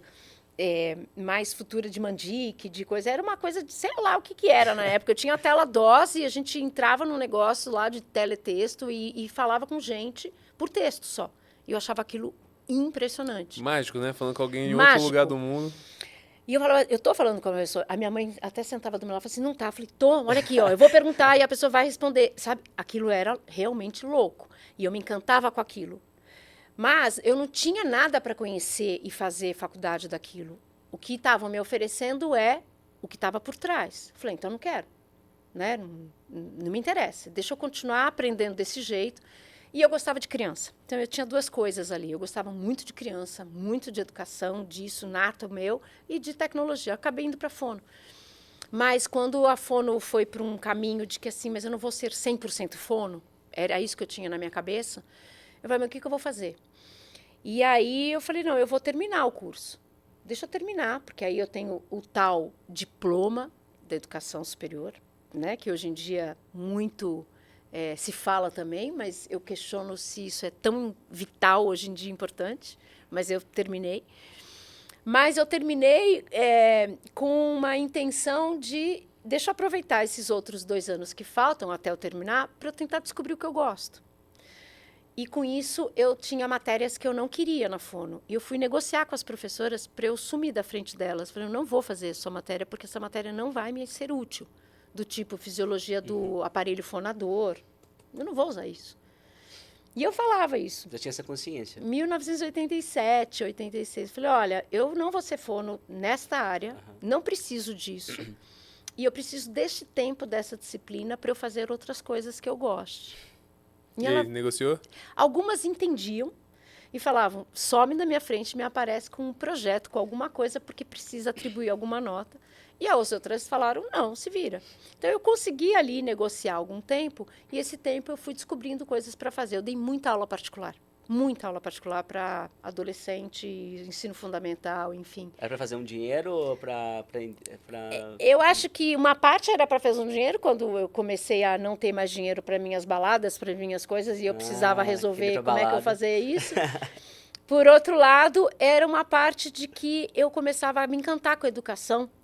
E eu comecei a descobrir como é que criança aprende ali nas minhas aulas particulares, porque eu não dava aula particular de conteúdo. Não? Não, as pessoas falavam assim, aula particular do quê? Eu falava, do quê? Geografia. Ah, tá bom, eu dou. Ah, do que química? Ah, também dou. Porque a minha didática com aquelas crianças eram, deixa eu atender e deixa eu tentar te ajudar a descobrir o que você precisa. Então, quando vinha uma coisa assim, eu não sei fazer esse exercício, eu devolvia assim, e o que você já fez para tentar descobrir como fazer esse exercício? Você já perguntou para o seu professor? Já buscou num livro? Então, o que, no fundo, era o meu processo de mediação? Era fazer com que essa pessoa buscasse solução para os seus próprios problemas. Porque se eu ensinasse o conteúdo ali de como fazer, ela ia fazer aquilo, mas ela não ia ter o ferramental de descobrir como é. Mas aquilo, para mim, foi muito empírico e natural desse processo. E os meus alunos começavam a ir bem, e mais do que isso, começar a ter uma autoestima elevada. Porque eram crianças que não aprendem, está indo nota baixa, a mãe põe em aula particular. Aí eu pegava essa criança. E eu falava, como assim? Não, vamos lá, vamos ver como é que você vai melhorando isso.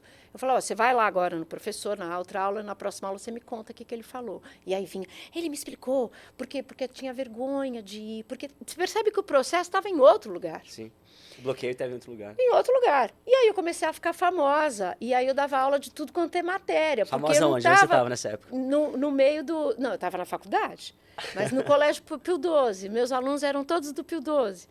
E aí, não, a Adriana, pega a aula dela, do que ela dá? Ela dá de qualquer coisa.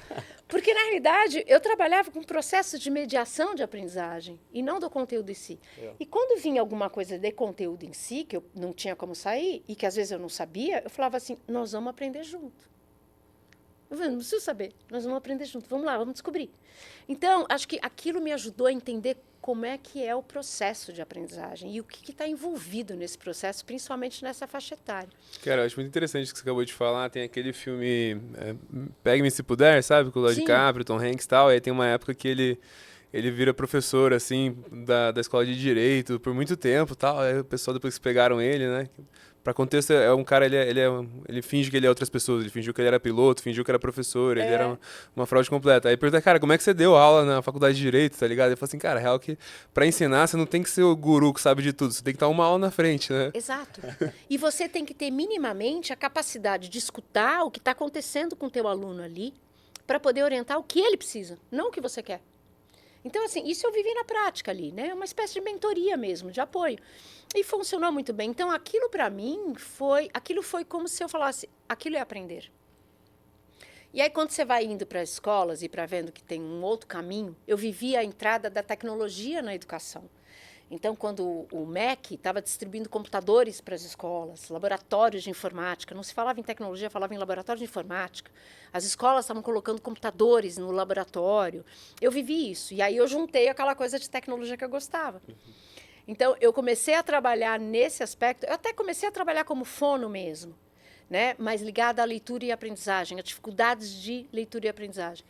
Então, quando eu comecei a descobrir que tecnologia estava indo para a escola, eu falei, nossa, agora vai ser, a minha ingenuidade, agora vai ser demais, porque a tecnologia aproxima, faz esse trabalho. E foi quando eu fui aí descobrir que o que estava sendo feito nas escolas era aula de Windows, de Word, de Excel, que era o pacote Office que vinha naquela época, e Aprendendo ferramenta, né? Aprendendo ferramenta. Eu falei, não, mas não é para isso que serve isso aqui. Então, eu acho que eu sempre busquei um olhar diferente e tentei implementar coisas diferentes. Aí, nessa época, eu falei assim, para essa escola, Externato Ibirapuera, aqui perto, Cubatão. Eu falei assim, deixa eu fazer um trabalho com seus professores. E, não, mas o quê? Eles precisam aprender o laboratório bonito, sabe aqueles computadores todos em forma U? Isso também me incomodava, porque ficava um espaço enorme no meio. Para quê? Todo mundo olhava para a parede. Percebe? Coisa simples. Mas o laboratório da minha escola era assim. Todos eram assim, Ale. Por quê? Porque era uma questão... Olha o que estava por trás. Otimização de instalação dos computadores. Por quê? Porque as tomadas ficavam na parede, certo? Então, você cola o computador na parede. Ninguém está preocupado na interação dos estudantes, em como eles iam se relacionar. É a história da pedagogia da nuca, que fica um atrás do outro, olhando a nuca do vizinho da frente. É garantia que não vai ter inovação. Exato. Então, quando eu vi aquilo, eu falei, mas e esse espaço enorme no meio, o que a gente faz com isso? E eu lembro que eu dei consultoria para uma escola, e eu falei, nós vamos tirar esses computadores da parede, nós vamos construir mesas redondas e colocar eles em ilhas espalhadas. E vem a fiação toda por baixo e sobe aqui, tecnicamente isso existe, é possível. E aí foi uma revolução. Então, a revolução da extensão, né? Da extensão, não é? E aí você começa percebe, a gente não tem intencionalidade. Ali era, instala computador. Ninguém estava preocupado em como é que vai ser a interação das crianças com esse computador. Era só instalar computador. Então, isso sempre me incomodou no começo. E aí a gente foi fazer um trabalho com esses professores. Eles falaram, o que vocês estão fazendo aí? Estou fazendo uma história assim. Falei, então vamos lá, vamos usar o Word, vamos fazer uma história. Aí eu bati uma palma, os alunos levantavam, rodavam, mandava eles trocarem para continuar na história do outro. Umas atividades assim que não era para aprender Word, mas era para escrever histórias. E aí assim, mas aí não tem... Na época não tinha o corretor. Falei, vamos imprimir essas histórias, leva para casa. Tenta ver se faz a correção no papel. Sabe, coisas que você vai incorporando a tecnologia com o dia a dia do que você precisa, né? Então, isso foi sempre uma máxima minha, sabe? De querer descobrir coisas, de como fazer, mas de um modo diferente. Sempre buscando uma inquietação que está por trás. E mais do que isso, sempre olhando o problema e não direto a solução. Sim. Eu gosto de gastar um tempo em cima de problema. E não olhando a solução. Empreendedora aqui. Eu também já fiz isso uma vez. Eu, Luciano Meira e Márcia Padilha, são pessoas da área de educação, famosas também, que somos amigos, conhecidos. E um belo dia, a gente inquieto com o processo que os professores são formados, a gente falou, vamos inventar um negócio para fazer uma formação de professores de forma diferente. Falei, vamos. E nessa época, me chamaram para ir para a Campus Party, para eu dar uma palestra na Campus Party, não daqui de São Paulo, mas de Recife. E eu fui lá e eu falei, gente, ninguém vai me ouvir. Que coisa estranha que é isso aqui, porque é aqueles palcos simultâneos, todo mundo falando, né? Aquela coisa meio maluca, modelo Campus Party. E eu falei, bom, deixa eu ver como é que é isso. A pessoa, não, você está naquele palco ali, fica tranquila, as caixas são viradas, todo mundo vai te ouvir. Eu falei, tá bom. E realmente foi bem legal, todo mundo ouviu. Mas algo me dizia que eu precisava entender um pouquinho o que acontecia nesse evento, que era tão diferente de um evento de formação de professores. Sabe? Me chamou a atenção aquele evento. Falei, o que tem aqui que eu não estou conseguindo sacar? E aí eu fiquei sentada assim, num sofá, carregando meu celular por 1 hora. E eu falei, eu vou observar uma pessoa aqui, eu vou ficar observando essa pessoa para eu entender o que é que está por trás disso. E aí aqueles campuseiros que põem as coisas, né, na mesa ali, computador, garrafa térmica, as coisas ali, eu peguei, marquei um deles e fiquei 1 hora ali observando ele. Bem stalker, assim. Total.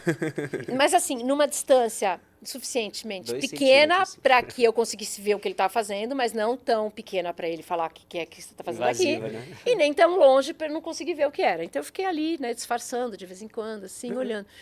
E eu via a tela do computador dele. E às vezes eu via o palco atrás. Aí eu falei, mas por que ele não vai ali e assiste a palestra presencial? Por que ele está assistindo da tela dele? E eu fazendo perguntas para mim. Mas por que ele não está na casa dele, então, se ele está assistindo a tela daqui? O que ele está fazendo aqui, sabe? E aí eu comecei a ver o movimento dele. E às vezes ele abria uma tela, e às vezes ele conversava com o cara do lado, às vezes... Aí eu parei, eu falei assim, gente, esse cara sabe o que ele quer aqui. Não sou eu que tenho que saber o que ele quer. É ele que tem que saber o que ele quer. Então, ali me deu um estalo de que o processo formativo de professor, geralmente, quem organiza diz o que o professor tem que saber. E ali na Campus Party, era um espaço com várias oportunidades que quem vai lá, um campuseiro, sabe o que ele quer e ele vai atrás do que ele quer. Então, Ele decide. Ele decide. E ele sabe qual é o problema dele e o que ele tem que buscar. A Campus Party oferece cenários para isso. Legal.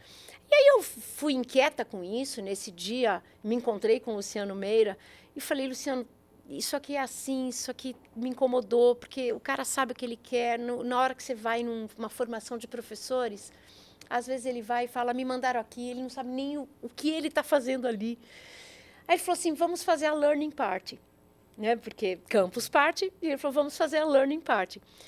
A gente até registrou o domínio, isso ficou um pouco tal, mas passou um tempo e a gente fez o que, na época, chamava LED, Laboratório de Experimentações Didáticas, que era um evento inspirado na Campus Party, inspirado um pouco no Startup Weekend, que é um fim de semana que você vem com um problema, compartilha o problema e cria soluções. Então, era um movimento que começava numa sexta-feira e terminava domingo, onde professores vinham para vivenciar um processo de criação de soluções, onde cada um começava assim, qual é o teu problema em relação ao teu papel de professor? E punha uma nuvem de problemas, juntava times ali no processo e eles tinham até o domingo para organizar soluções. Então, a gente se inspirou muito nisso, né? E criou esse laboratório de experimentações didáticas.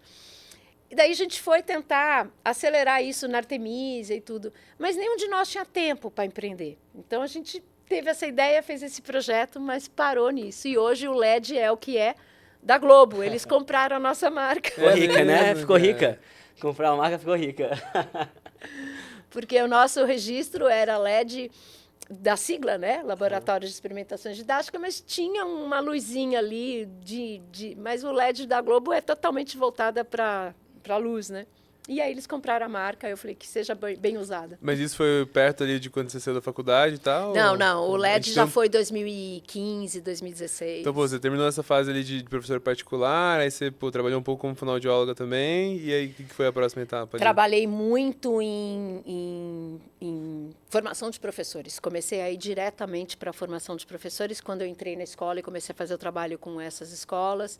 E comecei a... Aqui você é uma figura de consultoria para a escola? Qual que é o- Sim, sim. Entrava como uma figura de consultoria para as escolas. E o né? que a escola estava buscando? Descobri o que fazer com tecnologia na escola. Tecnologia não, essa palavra veio depois, né? Com informática. Informática. Informática nas escolas. Então, eu ajudava professores a se organizarem com atividades, com práticas, com tudo isso. Aí eu fiquei, vamos dizer assim, um tempo até... Eu tive uma participação no Canal Futura, não sei se vocês lembram, o Canal Futura foi criado também pela Fundação Roberto Marinho, e o Instituto Ayrton Senna era parceiro, então, na época, eu estou falando aí de 97 e 98, eu fui consultora do Canal Futura para este programa, para a gente desenvolver algum tipo de audiovisual, de conteúdo de audiovisual, que apoiasse o trabalho de informática na educação. E aí, um dos anos foi muito legal que a gente fez, eu identifiquei escolas que já estavam fazendo um trabalho legal, públicas ou privadas, e a equipe do Futuro ia lá, gravava, entrevistava professores, contava o projeto, e depois eu gravava os comentários. Então, foram séries bem legais sobre cases de uso de informática na educação, 1997. E daí, em 98, a gente criou uma novela com atores globais sobre uma escola que recebia computadores e estava se preparando para isso.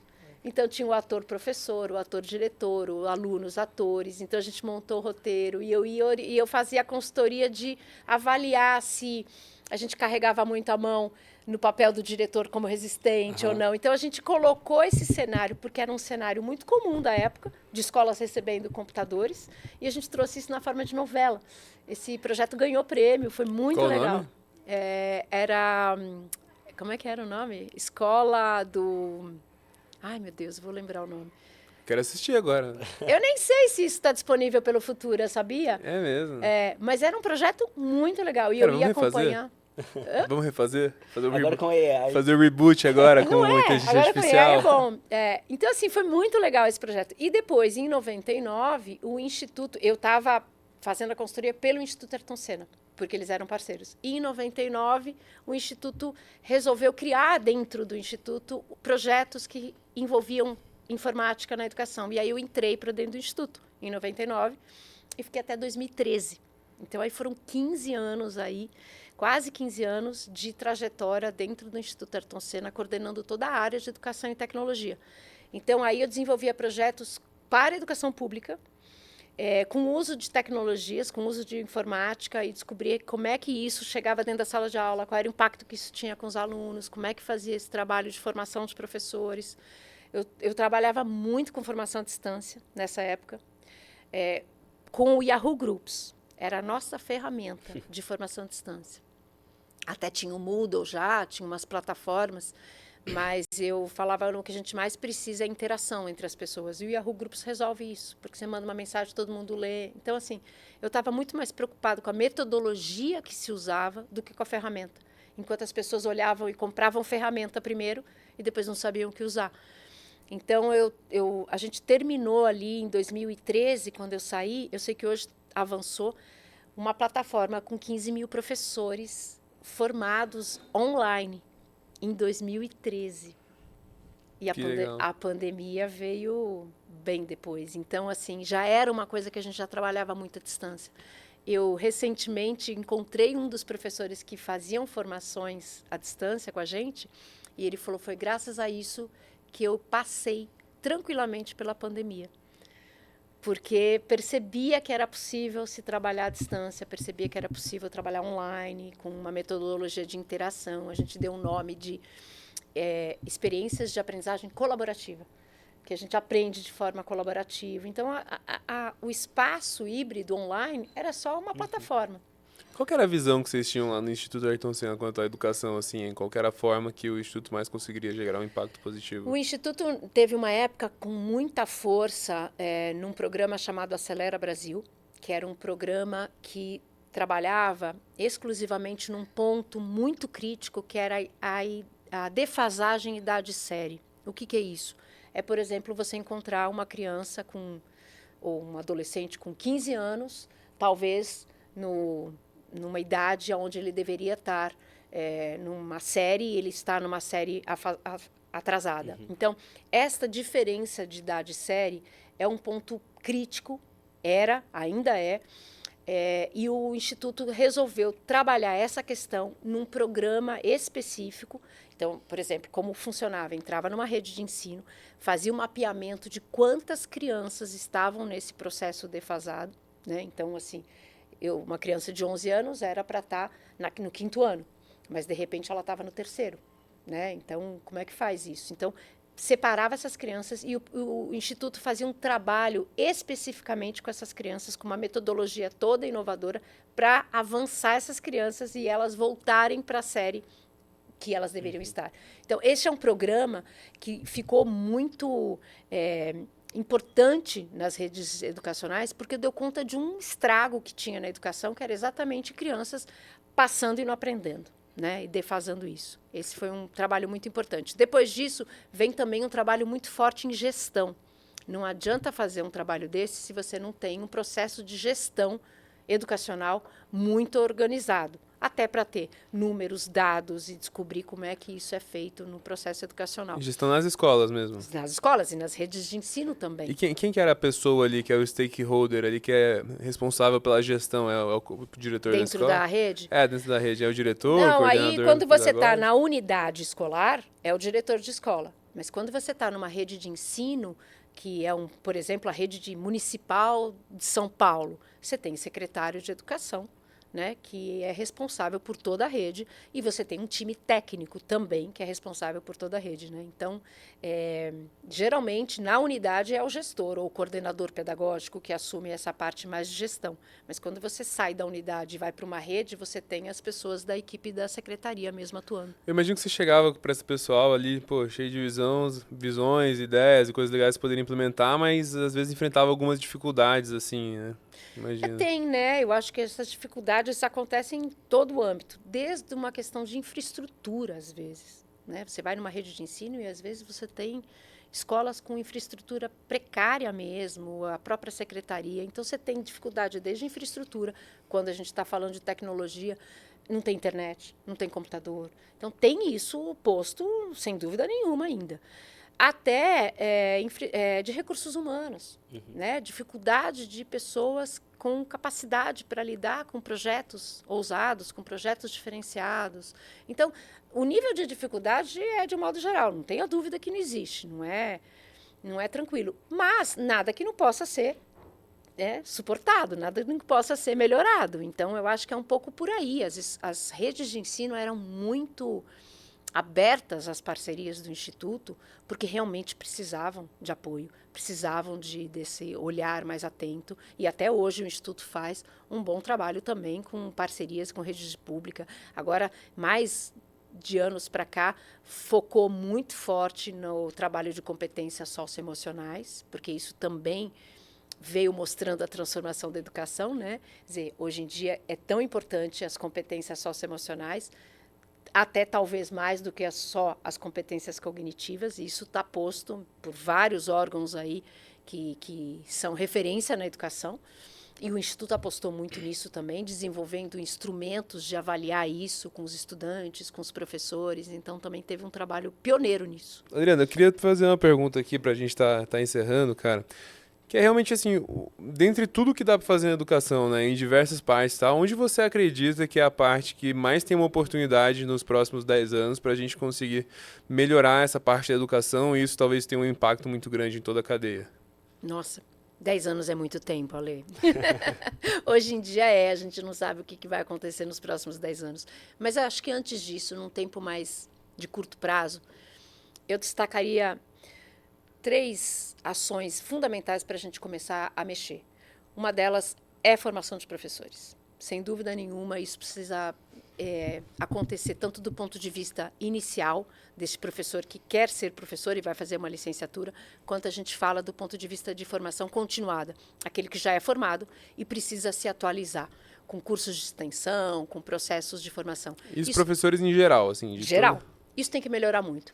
E não só melhorar a oferta do que se oferece como esses cursos e processos formativos, mas agora eu vou dar uma cutucada nos professores. Melhorar do ponto de vista de que cabe também ao professor um autodesenvolvimento, uma busca pela sua melhoria contínua, que é um pouco da perspectiva do lifelong learning. né? A gente vive aprendendo. Então, é quase que assim, não esperar, professor, que o seu diretor de escola ou que a sua secretaria de ensino vá te oferecer um curso. Você está a fim de aprender alguma coisa? Vai atrás. Hoje em dia tem muita possibilidade, gratuita na internet, sem dúvida nenhuma, e de colaboração. A Beth é um espaço para isso, né? Então, eu acho que um pilar é a gente ter pessoas mais capazes, competentes e adequadas para o mundo contemporâneo, seja na oferta de cursos ou seja nas pessoas indo buscando por conta própria. Rodrigo, a gente falou aqui muito de problemas, oportunidades para a educação. Agora, para a gente fechar, eu queria saber de você por que você escolhe todo dia acordar e trabalhar com educação. Por que a gente escolheu também trabalhar com educação? Qual que é o lado positivo disso aqui? Para a gente terminar aqui o podcast bem e as pessoas se sentirem eu juro inspiradas. Que eu nunca entrei nessa autorreflexão para saber se isso é uma missão maior da minha vida, alguma coisa nesse sentido. Mas é o que eu gosto, é o que eu tenho prazer em fazer, é o que eu sei fazer, é o que eu vejo sentido na vida.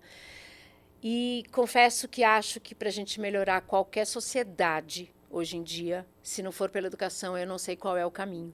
Então, eu acho que é uma questão de um propósito maior mesmo, a gente trabalhar pela educação, seja no legado que eu possa deixar dentro da minha casa, com meus filhos, ou seja num legado mais expandido que eu posso deixar por onde eu for passando aí, pelos caminhos profissionais, da onde eu passo e continuo a passar. Maravilha. Dri, muito obrigado por vir aqui, Obrigada. mas especialmente obrigado pelo trabalho que você faz diariamente aí pelo Brasil, pela educação e por todo o impacto que você gera aí na sociedade. Obrigada. E obrigada por vocês abrirem esses espaços para a gente provocar cada vez mais, para que mais professores escutem, diretores escutem, dialoguem e conversem e não desistam da educação. Isso. Isso aí. Valeu, pessoal. Valeu. Fechou? Maravilha.